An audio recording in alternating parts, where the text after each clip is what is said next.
Hello दोस्तों, welcome to let's crack it. और आज है भाई 1 सितंबर 2020 और ये है आज का द हिंदू न्यूज़पेपर। और हम करने जा रहे हैं इसको डिस्कस। ठीक है, तो डिस्कशन स्टार्ट करते हैं। तो देखिए, पहला जो आर्टिकल आज आपके काम का है वो देखिए ये है। ये देखिए, सुप्रीम कोर्ट ने इम्पोज कर दिया है ₹1 का fine to Bhushan for contempt. तो ₹1 का फ़ाइन सुप्रीम कोर्ट ने मिस्टर भूषण पर, जो कंटेम्प्ट ऑफ कोर्ट के, जो क्रिमिनल कंटेम्प्ट ऑफ कोर्ट के केस में जो जिन्हें सज़ा दी गई थी, उन पर ₹1 का फ़ाइन यहाँ पर डाल दिया गया है। क्योंकि उन्होंने माफ़ी नहीं मांगी थी, इसीलिए उन पर ये फ़ाइन डाला गया। अब ये आप सोच रहे होंगे कि ₹1 के फ़ाइन से क्या मतलब। तो ये डिग्निटी का सवाल है एक पर्सन की। क्योंकि जो मिस्टर भूषण है वो काफ़ी जो अड़ियल वाला जो एजेंडा रखते हैं, उनका मानना है कि उनकी बात सही है। अगर ये पैसा भी वो नहीं दे पाते हैं, इसका मतलब वो चाहते हैं कि ये जो बात मैंने कही वो बिल्कुल सही है। अगर ये फ़ाइन नहीं देते हैं तो इन्हें 3 महीने की जेल होगी और 3 साल के लिए इन्हें, जो ये लॉयर हैं, उस पद से इन्हें बर्खास्त कर दिया जाएगा 3 साल के लिए। ठीक है, तो ये ₹1 का फ़ाइन यहाँ पर लगा है। बाकी इसमें कुछ जानने की ज़रूरत नहीं है, आपको पता ही है स्कैंडलाइजिंग ऑफ कोर्ट का केस इन पर चला था। ठीक है, ओके। तो अगला आर्टिकल देखते हैं। ये देखिए, जीडीपी गिर गई है 23.9% से इन फर्स्ट क्वार्टर। तो बहुत ही बेकार खबर यहाँ पर हमें देखने को मिल रही है। ठीक है, 2-3 पॉइंट इसमें इंपॉर्टेंट हैं। India economy saw its worst contradiction. ठीक है, तो इससे पहले कभी ऐसा नहीं हुआ। जो जीडीपी है वो 23.9% से अप्रैल से जून के क्वार्टर में, जो कि 1 अप्रैल से शुरू होता है नया सत्र, तो 23.9% तक गिर गई है प्रीवियस ईयर के सेम पीरियड के हिसाब से। ठीक है, तो अगर हम पिछले साल में जाएं और इसी चीज़ को देखें तो उसके हिसाब से 23.9% गिर गई है। डाटा दिया नेशनल स्टैटिस्टिक्स ऑफिस ने। कैसे गिरी, क्यों गिरी, अब वो सब इतना ज़रूरी नहीं है। पता है वैसे भी आपको कि कोरोना वायरस आया था और पहले से ही सरकार की कुछ चीज़ें अच्छी नहीं चल रही थी। एग्रीकल्चर, यहाँ पर देखिए, ये आप लिख सकते हैं अगर एग्रीकल्चर का एक जो जीडीपी पे इम्पैक्ट आए तो agriculture has the only sector that recorded the modest growth of 3.4%। सारे सेक्टर्स में डिक्लाइन हुआ है ग्रोथ में, लेकिन सिर्फ एग्रीकल्चर एक ऐसा सेक्टर है जिसने सर्वाइव किया और 3.4% की जो ग्रोथ यहाँ पर दिखाई है। हालांकि उतनी नहीं हुई जितनी होनी चाहिए थी, लेकिन फिर भी ग्रोथ तो हुई है, लेकिन डिक्लाइन तो नहीं हुआ। ऑल अदर सेक्टर्स सा contradiction with the steep follow, 50% तक फॉल हुए हैं। और जो सेक्टर्स हैं वो, ठीक है, इन कंस्ट्रक्शन में जैसे कि ट्रेड, होटल, ट्रांसपोर्ट, इनमें भी 47% तक की गिरावट दी है। तो ओवरऑल गिरावट 28% की होगी, जिसमें से कि ओनली एग्रीकल्चर सेक्टर सर्वाइव कर पाया है। ठीक है, तो हमारे लिए यही काम का था। ठीक है, यहाँ पर ये सब डाटा दिया है, ये सब पढ़ने की भी ज़रूरत नहीं है, बट ऐसे ही देख लीजिएगा कि क्वार्टर जो 1 ये अप्रैल से लेकर के जून का है 2020 का, इसमें जो जीडीपी फॉल है वो 23.9% से हो गया। ठीक है, पिछले साल की तुलना में ये डाटा निकाला जाता है। ओके, तो ये आर्टिकल आपने यहाँ पर समझ लिया। आगे चलते हैं, कुछ और अच्छी इंपॉर्टेंट खबरें देखते हैं।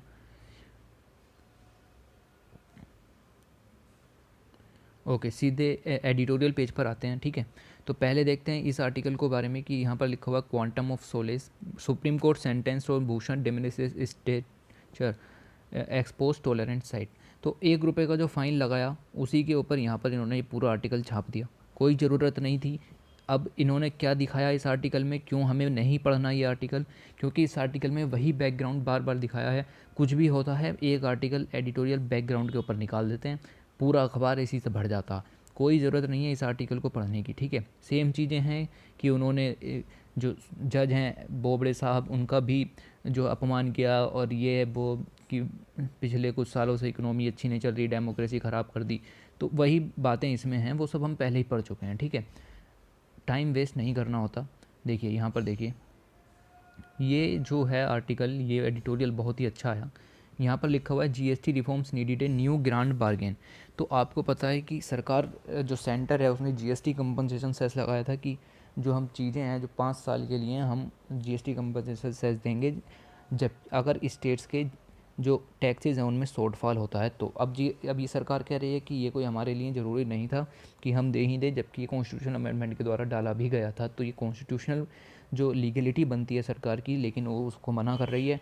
तो आर्टिकल में कुछ जो है अच्छी चीज़ें दी गई हैं, लेकिन अगर इकोनॉमी आप उसके लिए करते हैं कि इकोनॉमी ऑप्शनल के स्टूडेंट हैं तो ज़्यादा इंपॉर्टेंट है, लेकिन इसमें कुछ पॉइंट्स जो आप मेंस में भी यूज़ कर सकते हैं। ठीक है, तो देखते हैं क्या क्या लिखा हुआ है। आपको पता है कि जीएसटी आया तो स्टेट्स ने कहा कि ठीक है भाई, हमारे जो सेल्स टैक्स वगैरह हैं वो सब आप ख़त्म कर दो। जब टैक्स जीएसटी आ रहा है तो वन नेशन वन टैक्स यहाँ पर स्टेट्स ने लागू करवा दिया। ठीक है, अपना जो वो है सेल्स टैक्स वगैरह का उनका सबका ध्यान ना रखते हुए कि चलो कम होगा हो जाएगा, लेकिन वन टैक्स वन नेशन आ जाएगा। अब इसमें क्या हुआ था, सेंटर ने ये भी कहा था कि भाई आपने अपने सेल्स टैक्स वगैरह जो छोड़ दिए, आप जीएसटी अपनाओगे तो अगर आपके जो रिवेन्यू में फॉल हुआ 5 साल तक तो उसकी भरपाई हम करेंगे, और उसके लिए लाइए GST compensation cess promised reimbursed was to fill the gap for the assure 14% year on year tax growth. तो पहले जब सेल्स टैक्स वगैरह थी तो 14% तक की ग्रोथ हमें टैक्स रिवेन्यू में दिखती थी। तो सेम बात यही कहीं कही कि अगर टैक्स जो है आपका कम आता है तो हम हर एक साल 14% तक बढ़ा करके आपको जीएसटी कंपनसेशन देंगे। ठीक है, 5 साल के लिए ये बात हुई थी, और अभी इन्होंने 2020 में मना कर दिया। अभी सिर्फ 3 साल ही हुए हैं और कह रहे हैं ये एक्ट ऑफ कोर्ट की वजह से है, इसमें हमारा कोई कसूर नहीं है और ये हमारी जो ओब्लिगेशन नहीं थी। देखिए, but that was not only the fault with the design. तो ये जीएसटी की बात हो रही है कि जीएसटी ही खाली इस डिज़ाइन में प्रॉब्लम नहीं थी, लेकिन which had also fail to learn from the successful design. तो हमने जो सक्सेसफुल रहा डिज़ाइन, जो VAT value addition tax rate हम लाए थे पहले डिकेट से चल रहा था, तो हमने उससे भी कुछ नहीं सीखा। ये टैक्स फेल हो गया, जो वेट था इसकी जो फेलियरिटी थी वो दिखाई दी, तभी जीएसटी आया, लेकिन हमें इससे कुछ सीखना चाहिए था, हमने वो सब कुछ नहीं सीखा। ठीक है, अक्रॉस द नेशन, ये पूरे नेशन में था। Implementing just a decade ago VAT was the precursor to GST. तो वैट हटा, जीएसटी आया। Also need a consensus that design to had an inbuilt reimbursement formula. तो इसमें जो वैट के अंदर सिस्टम था वो भी यही था कि आउट ऑफ पॉकेट अगर खर्च होता है तो सेंटर देगी। ठीक है, उसके अंदर भी यही सिस्टम था और जीएसटी के अंदर भी सेम ही सिस्टम है। तो अगर वैट में कुछ प्रॉब्लम्स आ रही थी तो हमें वहाँ से सीखना चाहिए था कि जीएसटी में किस तरीके से सुधार करें। ऐसा कुछ हुआ ही नहीं, but that tapered over the years making room for the, और इसी तरीके से वैट भी फेल हुआ था क्योंकि हमने किसी और चीज़ से कुछ और नहीं सीखा होगा। ठीक है, the tax collection has dropped significantly. अब आपको पता है लॉकडाउन वगैरह हुआ, रिसेशन तो चल ही रहा है, तो टैक्स कलेक्शन ख़त्म हो गया, एक्सपेंडिचर बढ़ रहे हैं। ठीक है, specially at the front line of the battle, जैसा कि कोविड-19 सिचुएशन है। स्टेट लेवल बहुत ज़्यादा ज़रूरत है, but it seems that states have been told that they are on their own. तो ये कह दिया गया, जो अभी 41 जो मीटिंग हुई जीएसटी काउंसिल की, उसमें ये कह दिया कि डायरेक्टली नहीं कहा लेकिन इनडायरेक्टली यही कहा गया कि स्टेट्स अपने आप देखें, अपनी बैटल खुद ही लड़ें। ठीक है, उन्होंने कहा कि ये फोर्स मेजर क्लोज यहाँ पर अप्लाई कर दी। फोर्स मेजर क्लोज होती है कि अगर इकोनॉमी में किसी एक्ट ऑफ गॉड की वजह से रिसेशन आता है तो जो चीज़ें हैं वो आगे पीछे हो सकती हैं। ये कह करके इसको कह दिया गया कि स्टेट्स अब अपने आप पर हैं, हमारे पास जो है कंपनसेशन का मटीरियल वो नहीं है। ठीक है, इन कमर्शियल कॉन्ट्रैक्ट्स में जो होता था, ये मेनली जो फोर्स मेजर क्लोज थी ये कमर्शियल के लिए थी कि जैसे मान लो कि कोई अकाल आ गया और आपकी जो बिल्डिंग वगैरह बन रही थी उसका शेड्यूल 10 कॉन्ट्रैक्ट था, 10 महीने पीछे आगे चला गया। ठीक है, तो उस पर कोई असर नहीं पड़ता। वो जो है आप सुप्रीम कोर्ट में उसके खिलाफ याचिका दायर नहीं कर सकते कि मैंने तो 2 साल का कॉन्ट्रैक्ट लिया था, 8 महीने काम फालतू खिसक गया। ठीक है, तो ये कमर्शियल के लिए था और इन्होंने ये क्या किया कि जीएसटी रिवेन्यू पर भी लागू कर दिया, और ये लो कि हमारे पास पैसा नहीं है। ठीक है, the onus is on centre. तो सेंटर तो बिग ब्रदर है, मदद तो करनी पड़ेगी। यहाँ पर कुछ चीज़ें दी हैं कि सेंटर को क्यों मदद करनी चाहिए।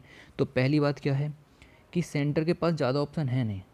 ठीक है, स्टेट्स के पास ज़्यादा ऑप्शन है नहीं। कलेक्शन ऑफ टैक्स हैं, डायरेक्ट टैक्स वगैरह सब सेंटर ही कलेक्ट करती है, और साथ में जो सॉवरेन बॉन्ड हैं, लोन अगेंस्ट पब्लिक सेक्टर हैं, share from the reserve bank of India, ये सब सेंटर के पास ज़्यादा है। ठीक है, ये देखिए, दूसरी बात क्या है कि सेंटर अगर लोन लेती है तो उसे रेट्स पर जो जो इंटरेस्ट रेट होता है ना, इंटरेस्ट रेट जो होते हैं वो हल्के मिल जाते हैं। जैसे अगर स्टेट लोन लेने जाएगा तो 10% रेट होगा, अगर सेंटर लोन लेने जाएगा तो 7% रेट होगा। तो ये जो वादा है ये भी सेंटर के ऊपर ही बनता है कि वो लोन ले और स्टेट्स में वो बांटे। ठीक है, तीसरी बात क्या बताई गई, in terms of aggregated public sector borrowing it does not matter for the डेप्ट market for the rating agency. तो अगर आप पब्लिक सेक्टर से बोरोइंग करते हैं तो इसमें रेटिंग एजेंसीज भी बीच में नहीं आती और डेप्ट मार्केट भी बीच में नहीं आती, ठीक है।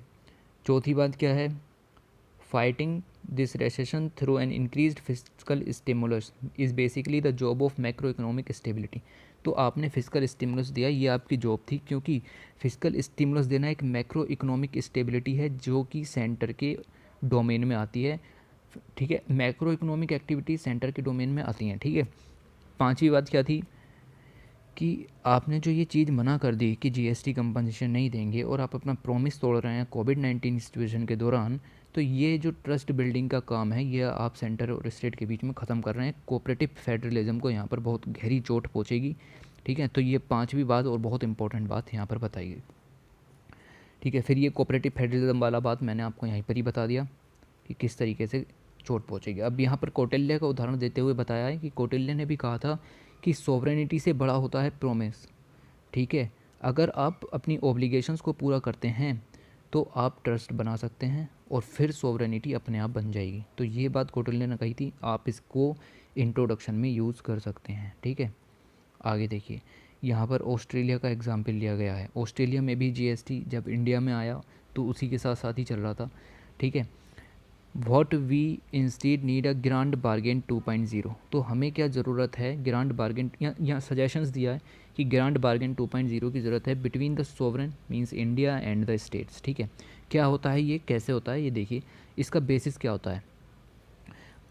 अगर हम जीएसटी की डेफिनेशन पर जाएं तो जीएसटी की डेफिनेशन कहती है कि एक डेस्टिनेशन बेस्ड टैक्स है, ठीक है। मतलब जो भी स्टेट सामान बाहर से मंगाएगा जीएसटी का पोर्शन उसे मिलेगा, ना कि उसे जो भेज रहा है, ठीक है। Must include all goods and services, ठीक है। कुछ एक्सेप्शंस भी हैं जैसे फूड है, मेडिसिन है।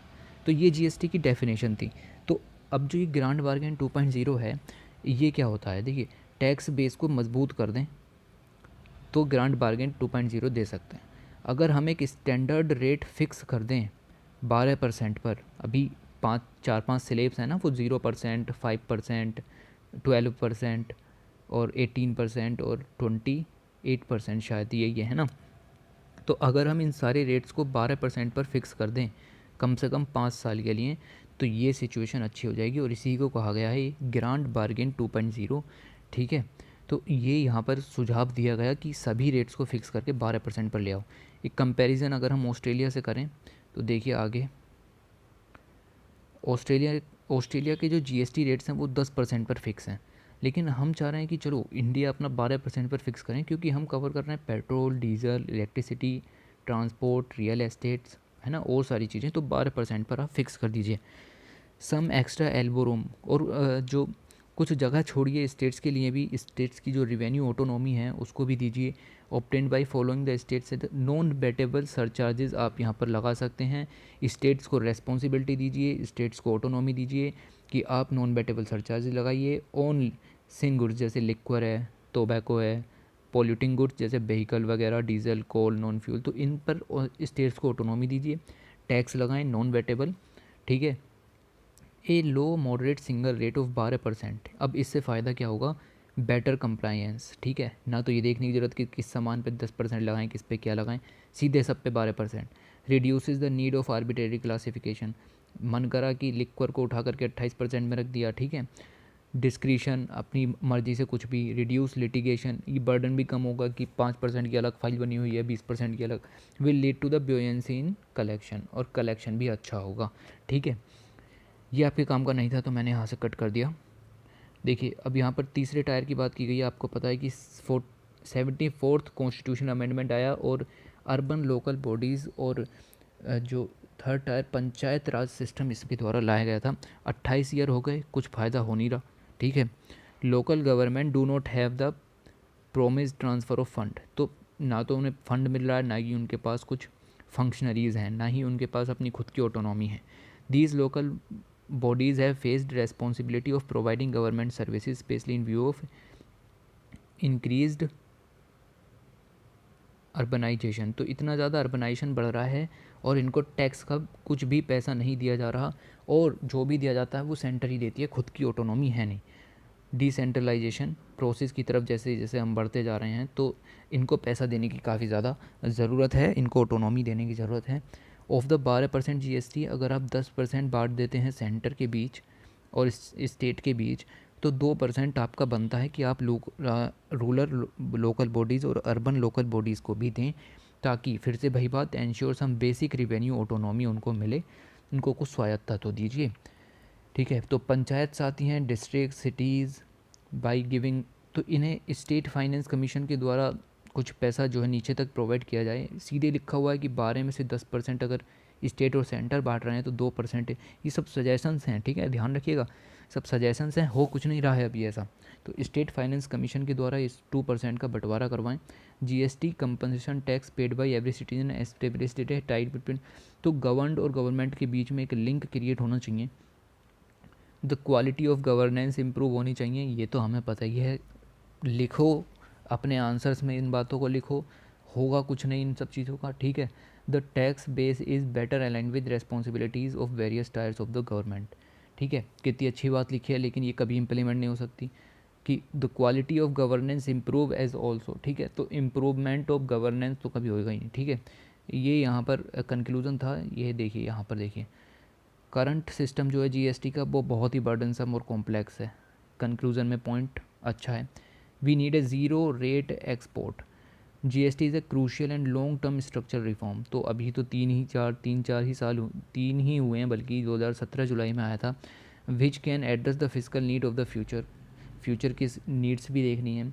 Strike the right and desire between the achieved cooperative federalism ख़त्म ना हो जाए, इंडिया का बेसिस है और इसको भी बचा करके रखना है। And also lead to the enhanced economic growth भी देखनी है, जो कि इस समय ख़राब ही चल रही है, ठीक है, डाटा देख लीजिएगा। Implementation has fail, a new grand bargain is needed, तो भैया नीड तो है, हर चीज़ की नीड होती है, ठीक है। तो यहाँ पर सब सजेशंस वगैरह सब कुछ दिया हुआ था, ठीक है। ये आर्टिकल हमने पूरा देख लिया, और अगर ये आपको समझ में नहीं आया तो आप एक बार और देख लीजिएगा, ठीक है। ओके, देन नेक्स्ट एडिटोरियल पर चलते हैं। देखिए ये एडिटोरियल भी अच्छा आया, यहाँ पर बहुत हाईली पॉलिटिकल है, ठीक है, एक दूसरे पर एलिगेशंस हैं, ये बीजेपी के हैं और इन्होंने सोनिया गांधी जी का भी आर्टिकल आया था, उसके ऊपर कमेंट किए हैं, लेकिन मैंने इसमें से कुछ पॉइंट्स छाटे हैं जो कि आप अपने मेंस में यूज़ कर सकते हैं। तो environment is a national issue, देखिए क्या कह रहे हैं, environmental issues are currently at the centre of a heated debate, तो डिबेट तो है, क्लाइमेट चेंज वगैरह चल रहा है। Environment issues should be above political dissonance, तो एनवायरमेंट जो इश्यूज़ हैं वो पॉलिटी से ऊपर होने चाहिए। आप पॉलिटिकल एजेंडा चलाते रहो, आपको कहीं रेलवे लाइन बिछानी है, आपको वहाँ से बोट मिलने वाले हैं, आप वहाँ के लिए फॉरेस्ट नहीं काट सकते, ठीक है। तो पॉलिटिकल विल के चक्कर में आप अपना नुकसान ना करें, देश का नुकसान ना करें, ठीक है। And to this end attempt of highlight crucial facts which need to be flagged for public knowledge to politically weaponize environmental issues unproductive। अगर आप पॉलिटिकली विल के हिसाब से एनवायरमेंटल इश्यूज़ को सोल्व करेंगे तो वो अनप्रोडक्टिव होंगे और अनअसेप्टेबल होंगे, ठीक है। तो आपको पता है कि केरल वगैरह में कितने ज़्यादा भारी मात्रा में जो वेस्टर्न घाट्स हैं उनको बर्बाद किया जाता है सिर्फ कुछ होटल्स वगैरह बनाने के लिए, तो वो पॉलिटिकल विल ख़त्म करनी होगी, ठीक है, तभी ये प्रोडक्टिव और एक्सेप्टेबल इश्यूज़ होंगे। यहाँ पर देखिए अच्छा पॉइंट है, यहाँ पर बात हुई है रैंकिंग की, जो एनवायरमेंटल परफॉर्मेंस इंडेक्स आती है, ठीक है, उसमें हमारी रैंक 180 में से 177 है 2018 में, ठीक है, और अब जो 2020 में ये हमारी 168 पहुँच गई, थोड़ा सा इम्प्रूवमेंट हमें देखने को मिला। यहाँ खुश होने वाली कोई बात नहीं है, क्योंकि अभी आगे देखिए क्या लिखा हुआ है, environmental performance index is developed by 2 US university, Yale and Columbia university इनको देते हैं, ठीक है। तो पॉइंट इंपॉर्टेंट है, याद रखिएगा, प्री में पूछा जा सकता है। और collaboration with World Economic Forum and European Commission and available ranking shows, देखिए 2006 में इंडिया की रैंकिंग 118, अच्छे थे हम काफ़ी, ठीक है, 123 हुई, फिर 155 हुई, फिर 177, हाईएस्ट पहुंच गई 177, 180 तो कुल ही कंट्री हैं, नीचे ही समझो, ठीक है, 2018 में। और फिर ये आते आते 2020 में 168 पहुंच गई, तो 9 जो रैंक है उसका हमने अच्छा इम्प्रूव किया, ठीक है, इम्प्रूव किया, पता नहीं कैसे हो गया, पर इतना सब होना नहीं चाहिए था। आगे चलते हैं, तो ये एनवायरमेंटल परफॉर्मेंस इंडेक्स के बारे में आप जानिएगा। ऐसे भी आ सकता है क्वेश्चन कि इंडिया की रैंकिंग वर्स्ट ही होती जा रही है सिंस 2006। तो 2018 तक तो वर्स्ट हुई, ठीक है, लेकिन अभी थोड़ी सी इम्प्रूव हुई है। आगे देखते हैं अगली में क्या होता है, ठीक है। यहाँ पर देखिए, pointed reference is made to the Narendra Modi government allegedly preoccupation with crony capitalism. तो क्रोनी कैपिटलिज्म होता है जैसे बहुत highly capitalism, politically will capitalism को ही कहते हैं crony capitalism. And implementation of ease of doing business के चक्कर में एनवायरनमेंट ख़त्म हो चुका है। ईज़ ऑफ डूइंग बिजनेस यानी कि हम अच्छी सुविधाएं देंगे, अच्छा आपको लैंड मिलेगा, लैंड क्लियरेंस अच्छे से होगा, तो एकदम काट दिया पेड़, लो फैक्ट्री लगा लो, ठीक है। तो ईज़ ऑफ डूइंग बिजनेस यही है। रैंकिंग इंप्रूव हो रही है लेकिन एनवायरनमेंट ख़त्म होता चला जा रहा है। देखो बहुत सिंपल होती हैं चीज़ें, ठीक है। Further the link between the, देखो विंटर स्मोक अगली दिक्कत, फिर नॉर्थ इंडिया में जो पोल्यूशन है वो अलग दिक्कत, फिर अभी ड्राफ्ट एनवायरमेंटल इम्पैक्ट असेसमेंट लागू हो रही है, उसके हिसाब से तो ये पूरी तबाही कर देंगे एनवायरनमेंट को, ठीक है। तो ये 3 इश्यूज़ और चल रहे हैं। उसके बाद देखिए यहाँ पर there is also a problem of environmental laws. Environmental laws भी ख़त्म ही समझो, क्योंकि they are effective in principle against point source. Industries के ख़िलाफ़ ये हैं, एनवायरमेंटल जो लॉज हैं हमने बना रखे हैं ये इंडस्ट्रीज़ के ख़िलाफ़ हैं, लेकिन जो ज़रूरत है वो एग्रीकल्चर के ख़िलाफ़ भी है, क्योंकि वहाँ पर बहुत ही हाईली मात्रा में पेस्टिसाइड यूज़ होता है, पॉल्यूटेंट वहीं से आते हैं, स्टबल बर्निंग रोकने की ज़रूरत है, वेहिकुलर और हाउस होल्ड सोर्सेज से भी रोकने की ज़रूरत है, ठीक है। ये बात सही है कि बिग इंडस्ट्रीज़ जो है इसमें काफ़ी ज़्यादा एनवायरनमेंट को पोल्यूट करते हैं और गवर्नमेंट को इसके ऊपर एक्शन भी लेना चाहिए, ठीक है। ये देखिए स्टेप्स अगेंस्ट वायोलेटर्स, तो एक्शंस लेने चाहिए, बिग इंडस्ट्री हो चाहे छोटी इंडस्ट्री हो, ठीक है। उसके बाद देखिए फॉरेस्ट राइट्स एक्ट के बारे में भी थोड़ी सी बात हुई कि फॉरेस्ट एक स्टेट सब्जेक्ट था। मैंने बताया आर्टिकल बहुत ज़्यादा पॉलिटिकल है, तो मैंने बीच बीच में पॉइंट्स काट दिए हैं, ठीक है। तो आपको लग रहा होगा कि एक फ़्लो में नहीं चल रहा आर्टिकल, फ़्लो में नहीं चल पाएगा क्योंकि एलिगेशंस एक दूसरे के ऊपर बीच में लगाए गए हैं। तो यहाँ से जो पॉइंट्स आपको लगते हैं उनको अलग अलग नोट कर लीजिए। Forest was a state subject until transfer to the concurrent list. तो 42वां अमेंडमेंट हुआ और फॉरेस्ट हमने भेज दिया कंकरेंट लिस्ट के अंदर, ठीक है। लेकिन वास्तव में इस डी फैक्टो का मतलब वास्तव में the power of the state government continues. तो अभी भी स्टेट गवर्नमेंट की पावर कंटिन्यूज़ हैं। क्यों? Regardless of political affiliation state government hesitate to fully implement the forest right act. तो फॉरेस्ट राइट एक्ट को इम्प्लीमेंट करने में स्टेट गवर्नमेंट थोड़ी सी एप्रीहेंसिव है, हेसिटेट हैं उसको इम्प्लीमेंट करने में। फिर आगे कुछ इश्यूज़ देखिए, डिफॉरेस्टेशन का इशूज़ चल रहा। Deforestation clear the land, forest clear, ठीक है। फिर आपका नॉर्थ ईस्ट में स्लैश एंड बर्न जो एग्रीकल्चर है, झूम कल्टीवेशन जिसे कहते हैं, वो काफ़ी ज़्यादा दिक्कत कर रही है वहाँ पे, ठीक है। एक लैंड बिल्कुल ख़राब कर दी जाती है। उसके बाद फॉरेस्ट का डाइवर्जन होता है माइनिंग के लिए और इंडस्ट्रीज़ के लिए, regulated by law and challenge in courts. फिर कोर्ट में चैलेंज होकर के ओवरऑल मुद्दा सॉल्व होता है कई सालों में जा कर के। फिर एक निर्मल गंगा अभियान चलाया था जिसमें हमें चाहिए zero discharge of effluent and domestic sewage in Ganga river, but हमें निर्मल गंगा की जगह एवरेल गंगा प्रोग्राम चलाना चाहिए था, ठीक है। क्योंकि वो सिर्फ हम ऐसे ही कर सकते हैं कि अगर हम इरिगेशन नीड्स ऑफ एग्रीकल्चर और पोर्टेबल वाटर के बीच में बैलेंस बना सकें, मतलब एग्रीकल्चर और कंजम्पशन के बीच में बैलेंस बना सकें, तभी एवरेल गंगा का प्रोग्राम सक्सेस हो सकता है। अभी निर्मल गंगा का प्रोग्राम चालू है, ठीक है। क्रूशियल डायमेंशंस क्या हैं? वही हैं, गवर्नमेंट को पॉलिसीज़ तो इम्प्लीमेंट कर रहे हैं लेकिन भैया उनको लागू जो करना है ना वो ग्राउंड लेवल पर लाना पड़ेगा, ठीक है। The balance of the imperatives between the environment and the poverty eradication भी इसी के बीच का एक मुद्दा है। क्रिटिकल नीड है हार्मोनाइज करने की तीनों जो अपने टायर हैं गवर्नमेंट के, सेंटर स्टेट और local bodies, as also negligence वो भी ख़त्म है, उनके बीच में भी कोऑपरेशन जो लाना पड़ेगा। मॉनिटरिंग कंप्लायंस ऑफ लॉज भी चालू रखने पड़ेंगे, ठीक है। To address the environmental protection from the stand point of ideological and political mooring. तो पॉलिटिकल विल से एनवायरमेंटल लॉज को अलग कीजिए थोड़ा सा, जो भी वायलेटर्स हैं उन पर चार्जेस लगाइए, ठीक है। The environmental is a national issue, ठीक है, तो ये पॉइंट यहाँ पर लिखा हुआ है।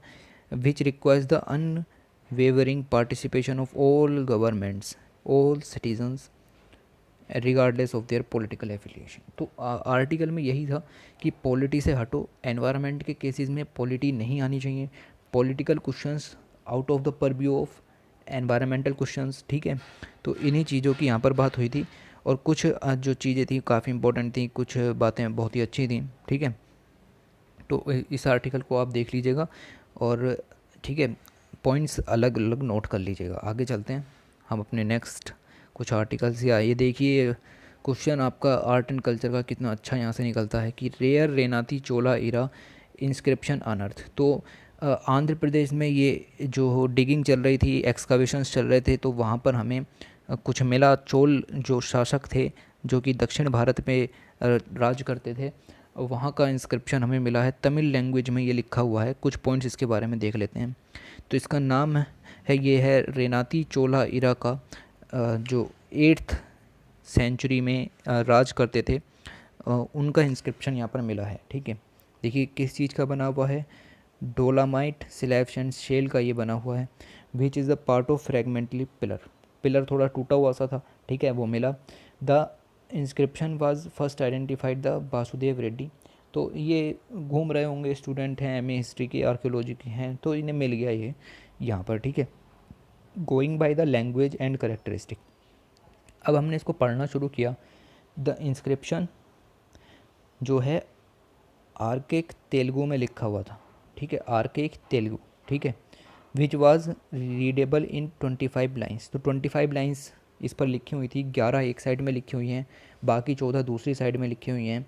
It was assigned to the 8th century AD when the region was under the rule of Chola Maharaja of Renadu. तो रेनाडू राजा जो चोल राजा थे, 8th सेंचुरी की यहाँ बात है, उनका ये इंस्क्रिप्शन है। द इंस्क्रिप्शन में लिखा हुआ क्या है, तो inscription scenes the throw light on the record of the 6 मार्थुस। मार्थुस का मतलब ए मीजरिंग यूनिट्स। तो 6 मीजरिंग यूनिट्स यानी कि बाट जैसे आपके होते हैं, of land gifted to the person Siddhamayu, होंगे कोई वहाँ पर, one of the Brahmi serving to the temple of Pidhula village, उस टाइम की ये बात होगी। तो इनका नाम यहाँ पर लिखा हुआ है, ठीक है, और ये 6 मार्थुस, ठीक है, इसके बारे में यहाँ पर इंस्क्रिप्शन में लिखा हुआ था। देखिए द इंस्क्रिप्शन वाज, अब इंस्क्रिप्शन को वहाँ से हटा दिया गया है और कहाँ ले गए हैं, स्टेट आर्कियोलॉजिकल म्यूज़ियम में अब ये रखा जाएगा। ये आपके काम का नहीं था, ठीक है। तो क्या काम का था आपके, वही कि इंस्क्रिप्शन मिला है 8th AD में, रेनाडू राजा थे, चोल राजा थे, वहाँ से मिला है। 25 लाइनें हैं, 11 इस साइड हैं, बाकी की उस साइड हैं, ठीक है। तो यही इसमें इम्पोर्टेंट है। आगे और कोई आर्टिकल इम्पोर्टेंट नहीं है। तो ये आपका पूरा हो गया डिस्क्रिप्शन, ठीक है, आज का द हिंदू न्यूज़पेपर का एनालिसिस। तो बस इसमें इतना ही है, और चैनल को लाइक और सब्सक्राइब कर लेना बस।